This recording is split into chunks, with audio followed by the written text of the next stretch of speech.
Assalamualaikum warahmatullahi wabarakatuh. Bertemu lagi dengan saya di pembahasan statistika ya. Jadi sebelumnya di video sebelumnya kita sudah membahas tentang statistika bab 2 peluang bersyarat ya. Kali ini kita masih akan membahas bab 2 tetapi kita akan masuk ke subbab yang berbeda. Mari kita lihat. Ya, oke. Semoga tampak ya. Kita akan membahas tentang kaidah penggandaan atau kaidah multiplikatif. Apa itu kaidah penggandaan? Bagaimana teorema-teorema yang berlaku di dalamnya? Mari kita lihat. Jadi teman-teman, di sini kita masih melihat, mungkin teman-teman masih mengingat ini teorema atau dalil apa? Ya, ini adalah dalil peluang bersyarat ya. Jika maksud saya peluang terjadinya A apabila B terjadi, begitu kan? Sama dengan peluang gabungan antara terjadi A dan B dibagi, maksud saya irisan antara kejadian A dan kejadian B dibagi peluang kejadian B. Apabila teman-teman pindahkan peluang B ini ke sisi kiri dan kemudian dibalik, teman-teman akan menemukan dalil seperti ini, dalil atau kaidah seperti ini. PA kejadian A irisan dengan kejadian B sama dengan peluang kejadian B dikalikan peluang A terhadap B dalam peluang bersyarat A terhadap B. Artinya, nah ini ya juga di sini disebutkan peluang A terhadap B itu sama dengan peluang B terhadap A. Ini ketika A dan B terjadi sekaligus ya. Baik. Nah, sama dengan peluang A dikalikan peluang A saat B terjadi. Jadi, ini bisa dibalik sama dengan peluang B dikalikan peluang A saat B terjadi, sama dengan peluang A dikalikan peluang B saat A terjadi. Tidak masalah apakah A atau B yang disebutkan terlebih dahulu. Nah, apabila dua kejadian ini adalah kejadian bebas, ingat kejadian bebas adalah bagaimana kejadian bebas? Ketika peluang sama dengan ini ya peluang B. Nah, maka di sini tinggal dikalikan peluang A dikalikan peluang B. Ini diganti dengan peluang B, maka menjadi seperti ini. Baik. Kita masuk ke contoh soal. Soal pertama. Ya, mari kita simak. Kita memiliki sebuah kotak berisi 20 sekering. Jadi ada dua kotak di sini. Ya, ada dua kotak. Kemudian kita mohon maaf ada satu kotak ya. Ada satu kotak, sebentar. Ada satu kotak berisi 20 sekering. Ada satu kotak, di sini ada 20 sekering. NS20 ya.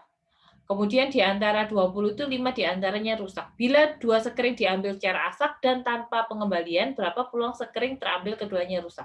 Jadi diambil untuk kejadian 1 gitu ya. Kejadian 1 dan kemudian diambil lagi untuk yang kejadian kedua. Pertanyaannya berapa peluang sekering terambil keduanya rusak? Kita asumsikan A adalah kejadian sekering pertama rusak. Kenapa kita pakai asumsi begini? Karena kan kita ingin mencari peluang terambil keduanya rusak. Berarti pengambilan pertama rusak, pengambilan kedua juga rusak. Maka A sama dengan kejadian sekering pertama rusak. B kejadian sekering kedua rusak. Kita ketahui dari sini NS-nya adalah 20 dan ada jumlah sekering 5 yang rusak. Ditanyakan berapa kejadian gitu ya. Sekering terambil keduanya rusak gitu ya. Peluang A terjadi, B terjadi, setelah A terjadi ini maksudnya ini adalah peluang, ini saya lebih ke kata-kata ini ya. Jadi berapa peluang kedua sekering rusak? Ya, ini. Nah, peluang A irisan B, berapa peluang kedua sekeringnya rusak? Kita lihat di sini, PA sama dengan, kita cari di sini. Kita akan menggunakan rumus apa? PA irisan B sama dengan PA dikalikan PB kejadian B saat A terjadi. Ini ya. PA-nya 5 dibagi 20 dari mana? Ini ya, 5 dibagi 20 sama dengan 1/4.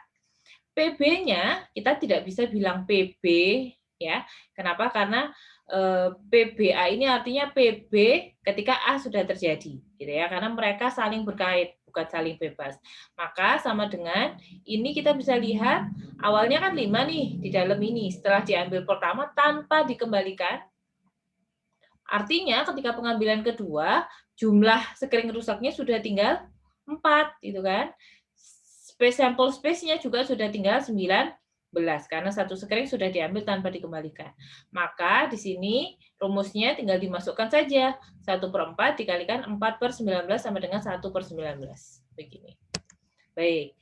Selanjutnya kita bahas ke kaidah penggandaan khusus. Ya, apa itu kaidah penggandaan khusus? Di sini dicontohkan dengan studi kasus yang sama gitu ya, yang sebelumnya, tetapi kali ini dimasukkan kembali. Jadi dengan pengembalian gitu ya. Jadi setelah kotak pertama diambil dimasukkan lagi. Maka peluang pengambilan sekring kedua tetap 1/4 karena dikembalikan lagi. Artinya peluang terjadinya B saat A terjadi itu sama dengan peluang terjadinya B. Maka kedua kejadian dikatakan adalah kejadian bebas, gitu ya. Maka kita bisa menggantikan PB di mana A dengan peluang B. Maka didapatkan kaidah penggandaan khusus PA irisan B sama dengan PA dikalikan PB. Begini.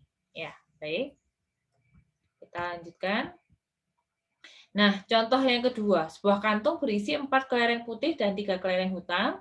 Kantung kedua berisi 3 kelereng putih dan 5 kelereng hitam. Kita berhenti dulu di sini. Saya tuliskan di sini black ya. Jadi hitam itu black, putih itu white. Black 1, black 2 artinya B1 ini adalah kejadian terambil kelereng hitam di kantong 1. B2 kejadian terambil kelereng hitam di kantong 2. Ini pun kejadian terambil kelereng putih di kantong 1, kejadian terambil kelereng putih di kantong kedua. Nah, kantong 1 isinya 4 putih, 3 hitam. Kantong 2, 3 putih, 5 hitam. Kejadian 1 adalah 1 kelereng dimasukkan kantong kedua. Berarti ini tanpa pengembalian. Ini ya, 1 kelereng diambil dari kantong pertama tanpa dilihat lalu dimasukkan kantong kedua. Berapa peluang mendapatkan kelereng hitam apabila sekarang kita mengambil 1 kelereng dari kantong kedua? Berapa peluang mendapatkan kelereng hitam di kejadian yang kedua? Kita lihat di sini. Nah, ini ada ininya ya, ada tree-nya. Jadi di sini dari kantong 1 diambil black, diambil white. Kantong kedua diambil black, diambil white, diambil black, diambil white. Artinya kalau pertanyaannya mendapat kelereng hitam apabila diambil 1 kelereng dari kantong kedua, berarti kan yang dicari ini. Pengambilan di black di kantong kedua, pengambilan black di kantong kedua. Black ini apa? Black ini adalah irisan dari B1. Jadi ini irisan dari B1, saya tulis di sini, dan B2, pengambilan di kantong 1 hitam dan pengambilan kantong kedua hitam, dan juga B1 dan B2. Ketika yang pertama diambil putih, tapi yang kedua adalah hitam. Nah, kita bisa tuliskan di sini berarti B1 irisan B2 digabungkan dengan union B1 irisan B2. B1 irisan B2. Ini ya. Baik. Nah, sama dengan peluang union ini, kita bisa menggunakan sifat yang pernah dibahas di peluang ya. Jadi peluang B1 irisan B2 union peluang B1 irisan B2. Ingat rumus ini ya. Bukan yang ini ya, karena ini kejadian yang khusus atau saling lepas. Kita menggunakan rumus yang ini ya. Kita menggunakan rumus yang ini. Peluang B dikalikan peluang A saat setelah atau saat B terjadi, ketika B terjadi atau setelah B terjadi. Kembali ke sini, maka di sini B2 di mana B1 terjadi. Yang di sini ini B ya, teman-teman. B2 ketika W1 terjadi. Ini ya. Maka peluang B1 dihitung, peluang B1 berapa? B1 kan 3. Peluang terambilnya hitam pada kantong 1 kan berarti 3 dibagi, ini kan kantong hitamnya kan ada 3, dibagi NS-nya. NS-nya atau sampel space-nya adalah 4 tambah 3, 7. B1-nya 3/7. Berapa B2 ketika B1 terjadi pengambilan hitam di kantong kedua setelah kantong 1 juga terambil hitam. Berarti di kantong kedua kalau hitam dimasukkan, jadi ini kantong ke-1, ini kantong kedua. Jadi kalau di sini black dimasukkan, artinya kan black nambah 1 ke sini kan.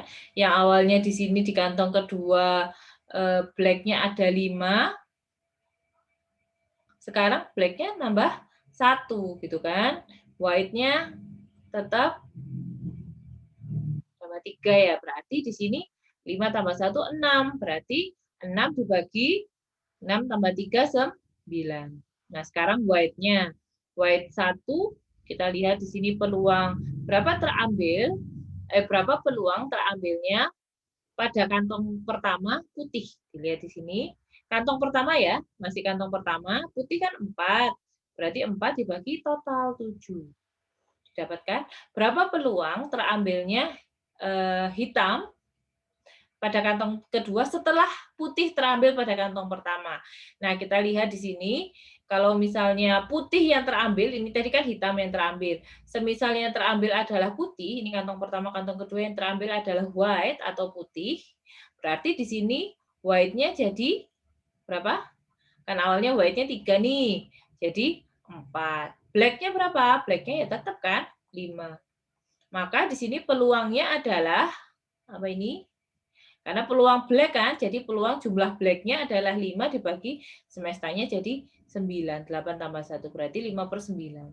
Anda tinggal masukkan di sini 37, 69, 47, 59 sama dengan 38/63.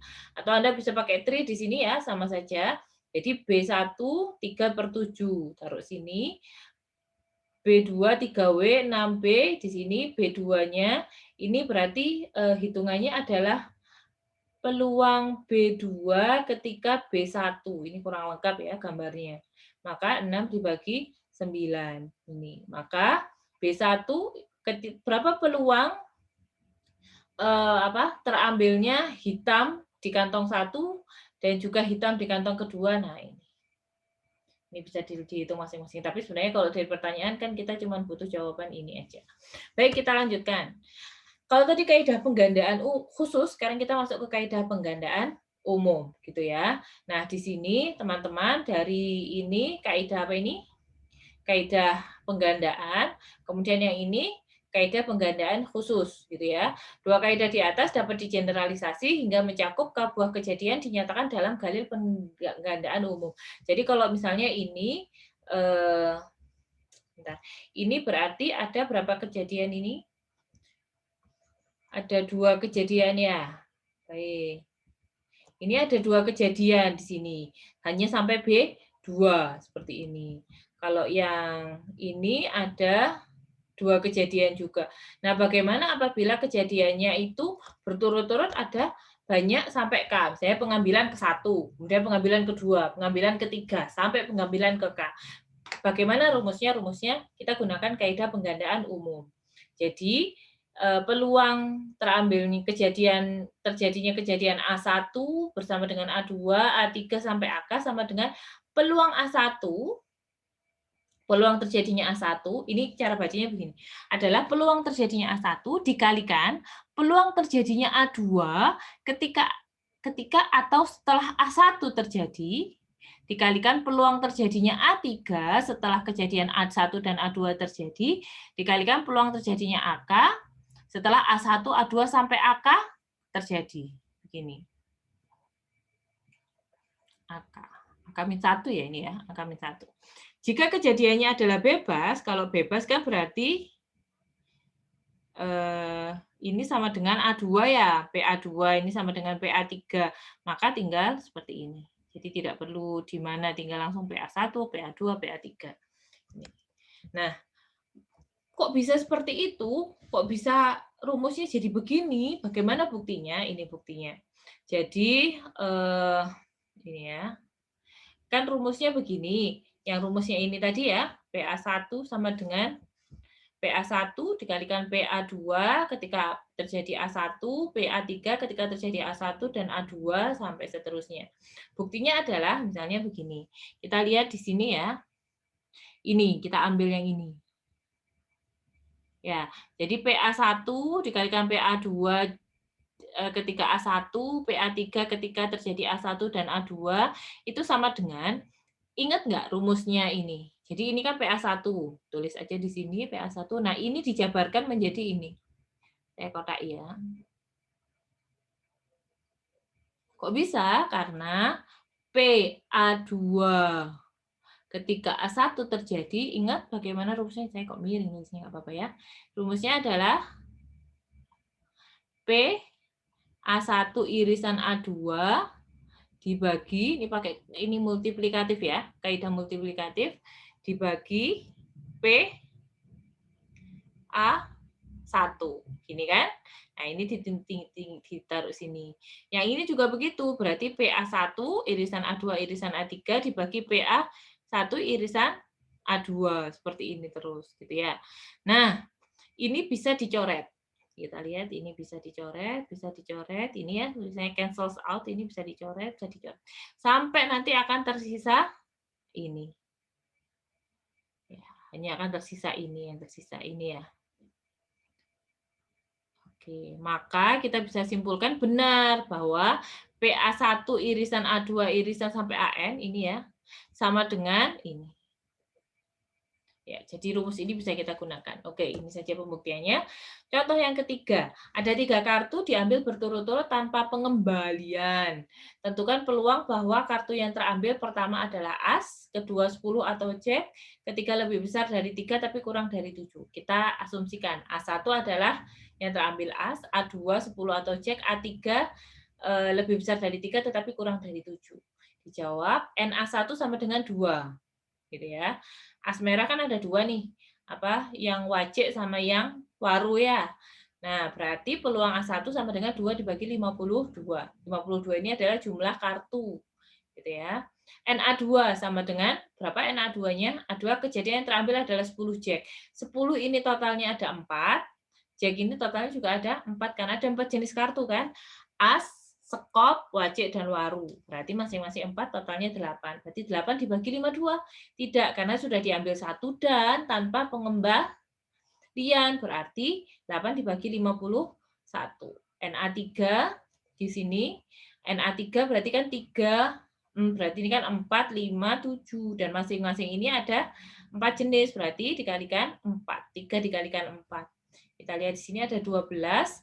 Maka peluang A3 ketika A1 dan A2 terjadi, artinya maksudnya A1 dan A2 terjadi ini apa? Diambil terus nggak dikembalikan. Berarti tadi kan sudah tinggal 51, diambil nggak dikembalikan berarti tinggal 50. Maka peluang A1 irisan A2 irisan A3 terjadinya ketiganya ini terjadi gitu ya, adalah ini peluang A1 dikalikan peluang A2 ketika A1 terjadi, peluang A3 ketika A1 dan A2 terjadi. Sama dengan, Anda tinggal masukkan rumusnya sama dengan sekian. Oke, ini contoh 3. Kita lanjutkan contoh 4. Nah, terdapat 16 orang siswa pada suatu kelas, 12 perempuan, 4 laki-laki. 12 perempuan, 4 laki-laki. Kelas tersebut dibagi menjadi 4 kelompok yang masing-masing terdiri dari 4 orang. Jadi dia akan terbagi jadi 4 kelompok. 1, 2, 3, 4. Yang masing-masing ini harusnya terdiri dari 4 orang, gitu ya. 4 orang ini diisi 12 perempuan dan 4 laki-laki. Berapa peluang setiap kelompok memiliki tempat seorang laki-laki? Jadi, misalnya di sini ada L. Saya sebutkan di sini laki-laki ada L1, L2, L3, L4. Karena kita nggak tahu ya namanya. Lebih mudah untuk merubahnya menjadi variabel. Nah, A1 saya pakai asumsi begini, A1 laki-laki pertama dan kedua berada pada grup yang berbeda, 1 dan 2. Ini adalah A1.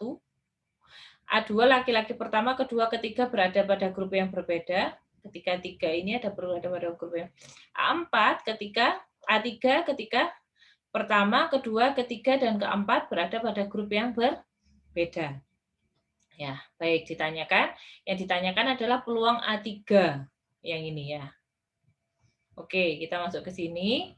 Jawab peluang A3 sama dengan peluang terjadinya A1, A2, dan A3. Ini ya. Baik, ini di mana A1 itu adalah ketika terjadi A1, A2, Sebentar.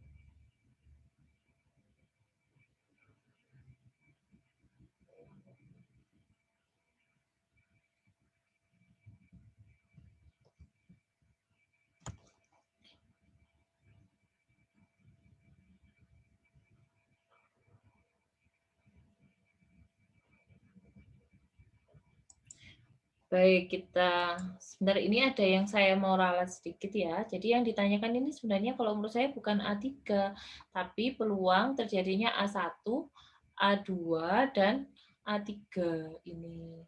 Kenapa? Karena kalau PA3 saja eh, nanti seolah-olah dia kejadian bebas ya. Jadi di sini A1 irisan A2 irisan A3 itu sama dengan menggunakan kaidah yang sebelumnya PA1 dikalikan PA2 ketika terjadi A1, PA3 ketika A1 dan A2 terjadi. Mari kita hitung masing-masing. Yuk. A1 kejadian ketika L1, L2 berada pada grup yang berbeda. Sampel space-nya ada 16 posisi ya. Jadi ada 4 yang awalnya sebenarnya ini kan ada 4 posisi gitu kan. Ini saya bagi 4, ada 4 posisi, ada 4 posisi. Nah, sampel space-nya adalah 16 posisi gitu kan. Menjadi 15 karena kan ini kejadian L1, L2 berada pada grup yang berbeda. L1 saya letakkan di sini. Sini ya, misalnya L1.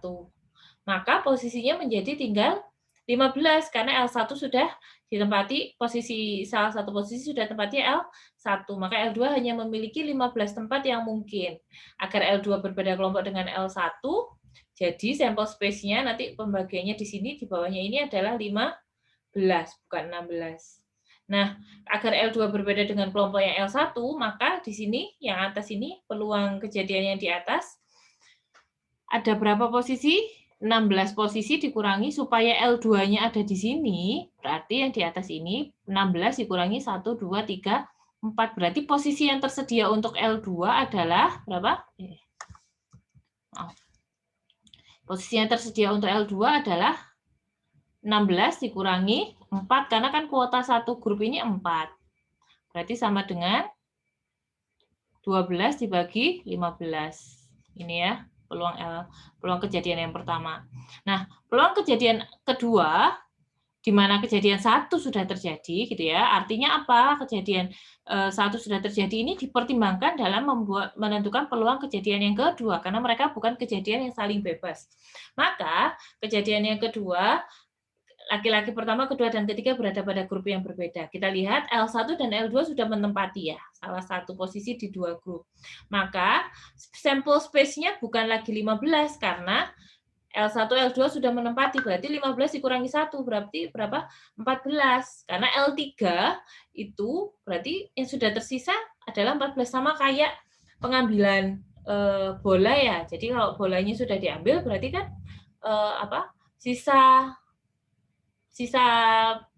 ininya, peluang posisinya itu kan berkurang begitu kan, sampel space-nya berkurang. Nah, sekarang ini 14, yang di atas. Supaya L3 ini berada di kelompok yang ketiga, berarti harusnya L3 tidak menempati 4 posisi di sini dan 4 posisi di sini. Berarti posisi yang tersisa tinggal 4 dan 4, tinggal 8. Berarti di sini 8 bagi 14. Yang ketiga, posisi yang ke L4 ya. L4 ini kita sebutkan kejadian yang ketiga ketika saat kejadian 1 dan kedua sudah terjadi. Sama seperti tadi dibagi, yang bagian bawah ini kan sudah diambil nih, bagian bawah. Di sini ya sampel space-nya, berarti kan 16 dikurangi 3 kan, 1, 2, 3. Atau karena tadi sudah diambil 14, 14 sudah diambil satu posisinya, berarti di sini tinggal 13. Gitu ya. 13 ini atau 16 dikurangi 3 sampai dengan 13. Karena sudah ditempati L1, L2, dan L3. Nah, yang di atas ini, karena supaya dia berada di posisi di sini, berarti tidak boleh, berarti kuota yang 12 ini sudah tidak bisa ditempati, tinggal 4. Berarti sama dengan 4/13. Maka, mari kita hitung. Peluang A3, saya lebih suka menyebutkan langsung gini aja ya. Peluang A1 ketika A2 terjadi, ketika A3 terjadi adalah ini peluang A1 dikalikan peluang kejadian A2 ketika A1 terjadi, peluang kejadian A3 ketika A1 dan A2 sudah terjadi. Tinggal dimasukkan, hasilnya ketemu. Baik, demikian penjelasan untuk kejadian apa ini tadi? Sebentar. Kaidah penggandaan gitu ya. Untuk kaidah penggandaan semoga teman-teman bisa memahami dengan baik. Selamat belajar. The beautiful thing about learning is that nobody can take it away from you. Terima kasih. Wassalamualaikum warahmatullahi wabarakatuh.